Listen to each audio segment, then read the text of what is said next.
Hello students, how are you? Welcome to today's online class. Our previous class was on Shamima's life, and today we are going to have a class on the last part of Shamima's life. This lesson actually highlights how was Shamima's married life, how she started dreaming again, and how she has become successful in establishing herself as a dignified woman in this society. At first, dear students, I'd like to introduce you with the keywords. Now look at the board. You know, this lesson is from Unit 5 and it is Lesson 3, and the name of this lesson is Ever Beautiful Shamima. Okay? The first keyword is outward. That means relating to appearances. Okay? Second keyword is ba. Ba means promise or oath. Dignity. It means being valued and respected for what one is and what is one's idea about life. Regret.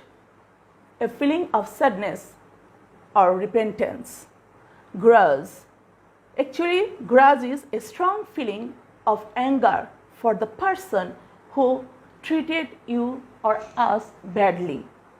Sometimes some people misbehaves with us and we don't forget the insult. We keep it in our heart. And from this, there arises a feeling that is grudge. Ill-fated, having bad luck or doomed. In our society, if people have bad luck, we call them they are ill-fated. Ill-fated, there are many ill-fated women in our society. Okay, however, now I am going to read the passage. Shamima's misery started the day she was married. This line means that on the very first day of her married life, she was tortured. Her husband was a greedy person and he used to abuse her verbally and physically. Her husband was greedy, and he was greedy in the sense that he demanded dowry from Shamima's parents. You all know that Shamima's parents were very poor and it was not possible for them to continue Shamima's study. They could not bear the expenses of Shamima's study. But in spite of knowing everything, this greedy man, Kamaluddin Juardar, demanded dowry from Shamima's parents. And to gain the dowry, she tortured her verbally and physically. Verbally means she treated Shamima by uttering some bad words, and physically means she tortured her, she beat her. Within a few months into her marriage, she had to leave her husband Kamaluddin Juardar. Actually, that torture was so unbearable that it was not possible for Shamima to stay in her in-laws' house anymore.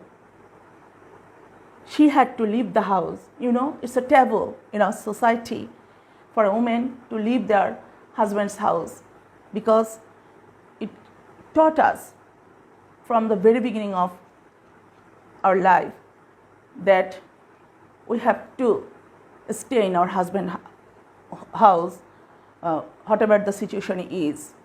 And if any woman leaves their husband's house, her husband's house, she is not supported by the society, and even her own family members do not support her. Okay, so when Shamima left her husband's house, she had to face different problems.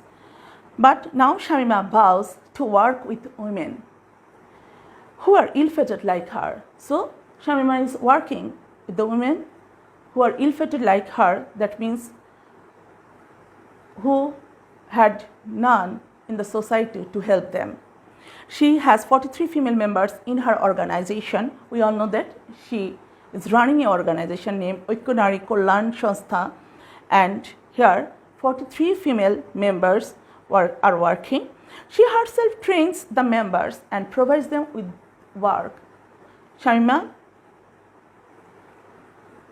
helps the women earnestly. So she at first trains them, and after that she offers them job there. She designs fabrics, makes block print, brush paint, and hand embroidered sarees. Okay, it's a description of the kind of activities that is going on in Shamima's organization. She also makes 3-piece dresses for women and fatuas for men.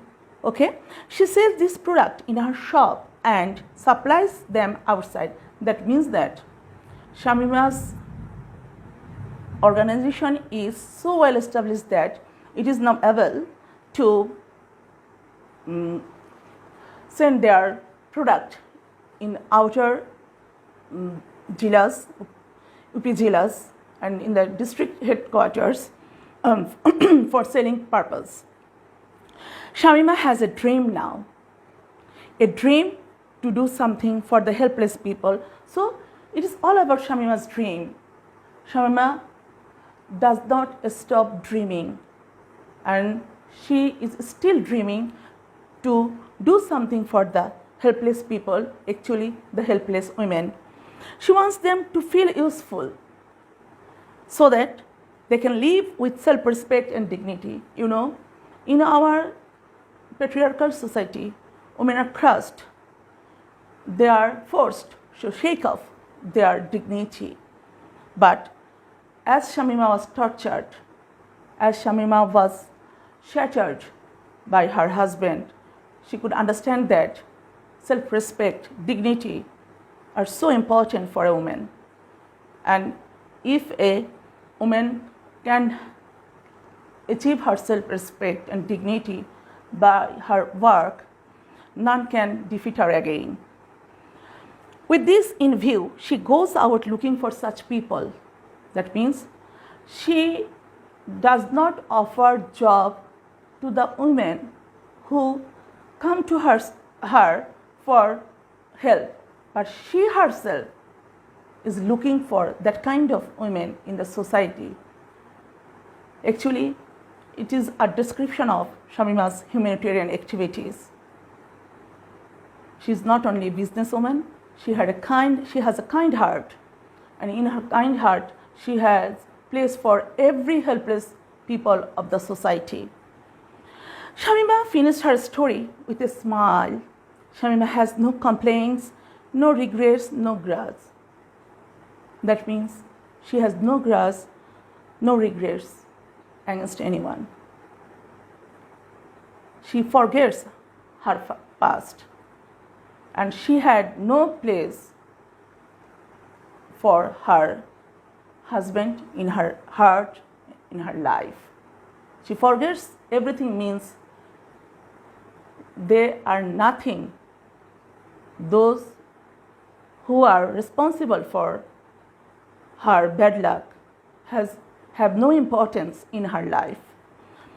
Her husband could destroy her outward beauty, but not the beauty of her mind. If you read the sentence, then you start thinking, what does this line or sentence mean? Actually, you will be surprised to hear that Shamima's husband tortured her not only verbally and physically, but also attacked her with acid. He burnt Shamima's face with acid, and as a result of this acid attack, she had to lose her right eye. That means she could not see anything,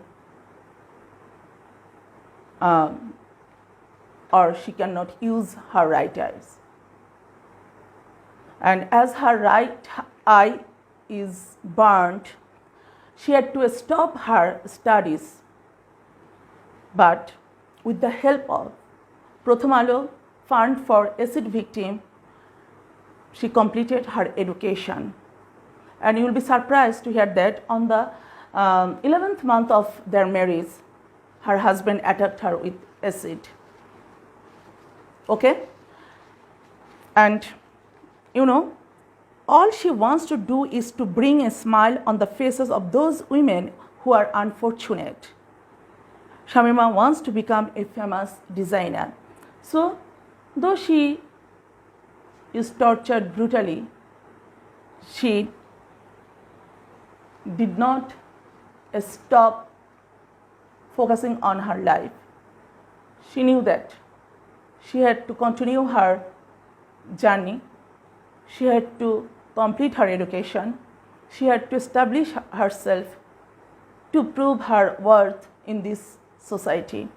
Now, dear students, I like to give you some homework, some questions as homework, and I'm going to write this on the board. But before this, I'll wrap the board.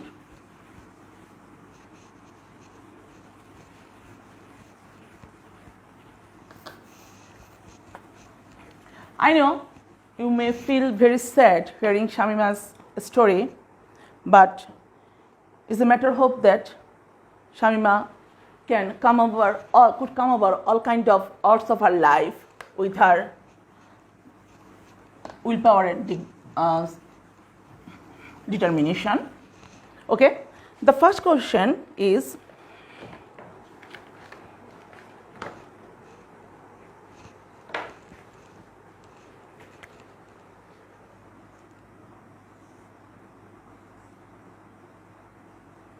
what does Shamima bow? Okay.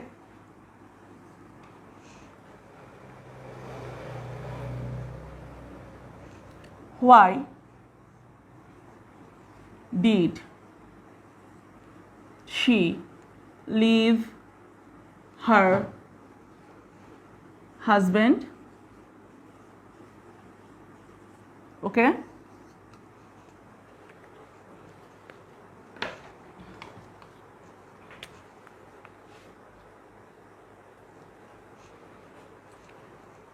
What is her dream? What is her dream? Okay, dear student.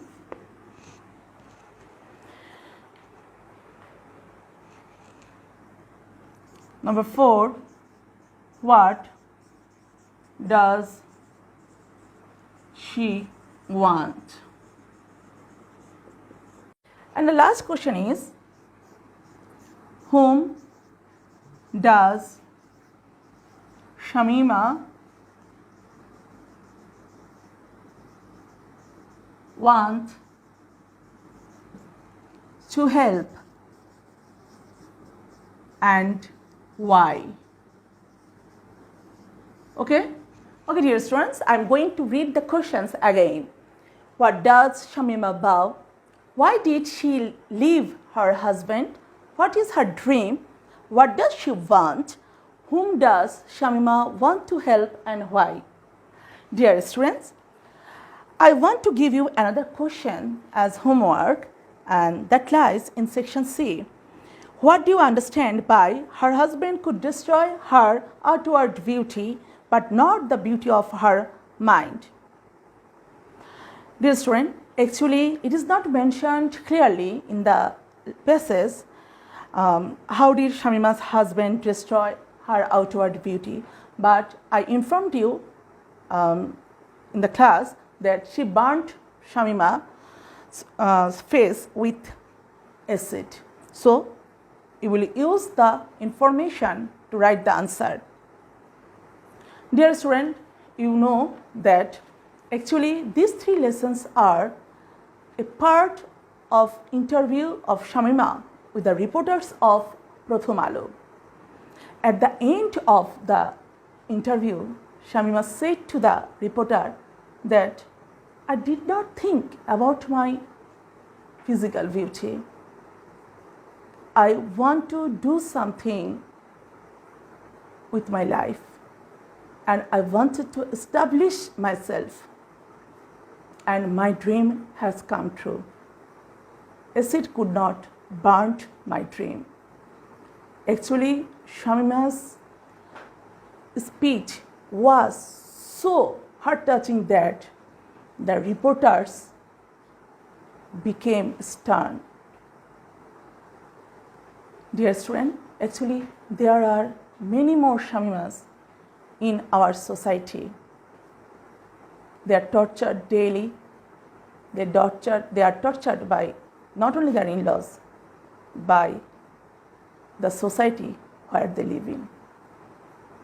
And in spite of that, they never stopped dreaming. And after reading Shamima's story, I could not stop myself from reciting some lines from Robert Frost's poem. The woods are lovely, dark and deep, but I have promises to keep, and miles to go before I sleep, and miles to go before I sleep. Dear student, never stop dreaming. It's your dream that will help you to be successful in this society, and that will help you to become a real human being. Dear student, I hope the story of Shamima will inspire you and will help you to prove your worth in this society. I hope I will meet you again in the next class, inshallah, and goodbye. Allah Hafiz.